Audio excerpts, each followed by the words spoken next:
Hey everyone, welcome back to the channel. Tonight's story isn't just another campfire tale. It's something far darker, something whispered across generations of Native American lands. They call it the Skinwalker.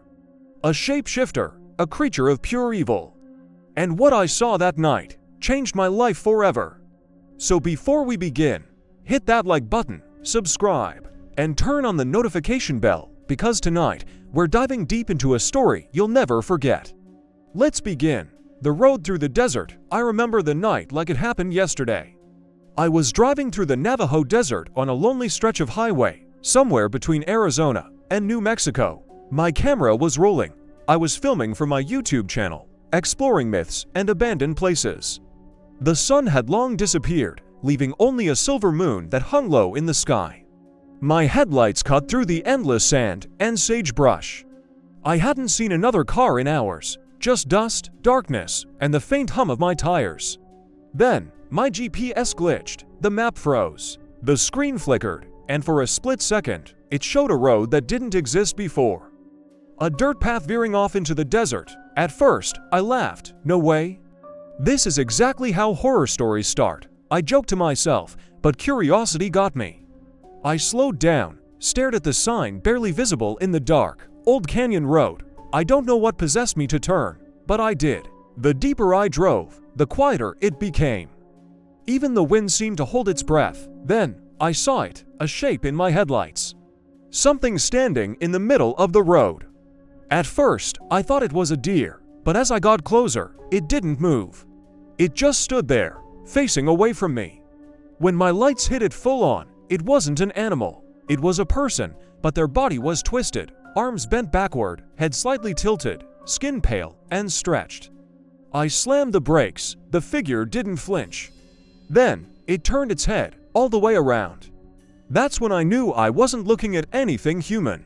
I threw the car in reverse, tires screeching, but the thing suddenly dropped to all fours and started running toward me, faster than anything I've ever seen. I hit the gas, flying down the dirt road, heart pounding so loud I could barely hear. And in my rearview mirror, it was still there, keeping up. I finally reached the main road, sped for miles, and only when I stopped did I realize I had been bleeding. There were scratches on my arm I couldn't explain. The old Navajo story. When I finally reached a small diner near the reservation border, I pulled over. My hands were shaking too hard to even hold my phone. Inside, an older man, Navajo, sat behind the counter. He looked up as I entered, his eyes sharp, knowing. "You saw something," he said quietly. I froze. "How? How do you know?" He sighed and gestured for me to sit. "Because I can see it on you. The fear. The curse." He told me stories, ones that have been whispered for centuries. In Navajo legend, a skinwalker, or Lushi, is a witch who has turned to dark magic. They steal skins of animals, sometimes even people, to disguise themselves. They use their powers to harm others, driven by envy and hate. They can move like animals, he said, sound like people you know. But they are not human anymore. I asked him what to do. "Don't speak its name," he warned. "Don't think of it. Don't go back." I nodded, but my curiosity burned stronger. As soon as I left, I replayed my camera footage. And that's when I realized the camera had captured something else, a faint shape in the corner of the frame. Long limbs, glowing eyes, watching from the darkness behind my car. The footage made me sick to my stomach. It wasn't an illusion, it was real. That night, I couldn't sleep. I kept hearing scratching outside my motel window. 3 soft taps, then silence, again, 3 soft taps. I pulled the curtain, nothing, but when I turned around, the window was open. The desert wind blew in, carrying a stench like rotting meat. Then, a whisper, my own voice, calling my name. The night of the ritual. By morning, I was exhausted, paranoid, desperate for answers. I drove back to the diner, but the old man wasn't there. The waitress told me he lived out in the desert, near the old canyon, the same road I had taken. Every part of me said don't go, but something else, maybe obsession, pushed me. By sunset, I was back on that dirt path. The air felt heavier, even the insects were silent. I parked near an old stone ruin, half buried in sand. That's when I saw smoke rising in the distance, a small campfire. I walked closer and saw the old man sitting there, chanting in a low voice.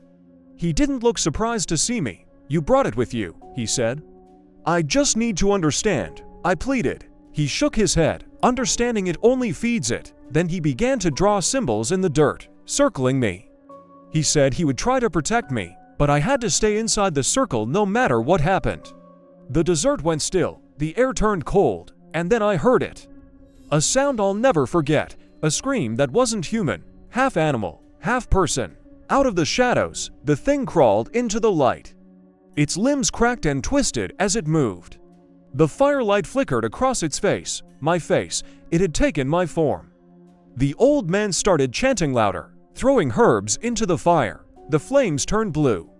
The creature shrieked, clawing at the edge of the circle, its eyes burning red. Then, in a voice exactly like mine, it whispered, "You can't escape yourself." The fire exploded in a flash of light, and when I opened my eyes, it was gone, but the old man wasn't breathing. The truth follows you. I buried him the next morning, marking the spot with stones. His bag lay beside me. Inside it, a small notebook filled with drawings and Navajo words. One stood out, "Ashki Danity, the cursed man." He had written something beneath it in English, "The curse never dies. It only moves." I drove away, numb, not knowing what to do next. I told myself it was over, but deep down, I knew it wasn't. Back home, weeks later, strange things began happening again. My dog refused to enter the house. I'd wake up with dirt under my nails. And one night, I checked my security camera footage. At 3:12 a.m., the motion sensor triggered. The video showed me, standing in the hallway, but I was asleep in my bed. My blood ran cold. The thing looked straight into the camera and smiled. Then it whispered my name.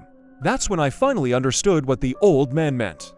It wasn't protecting me, it was becoming me. So if you're watching this, if you ever find yourself driving down a lonely desert road and see something that doesn't belong, don't look twice.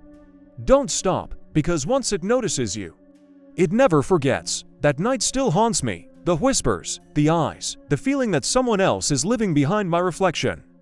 If you enjoyed this story and want more true horror and legends like this, hit like.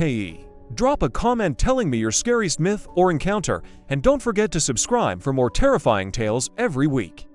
Stay curious, stay brave, and never, ever wander the desert alone.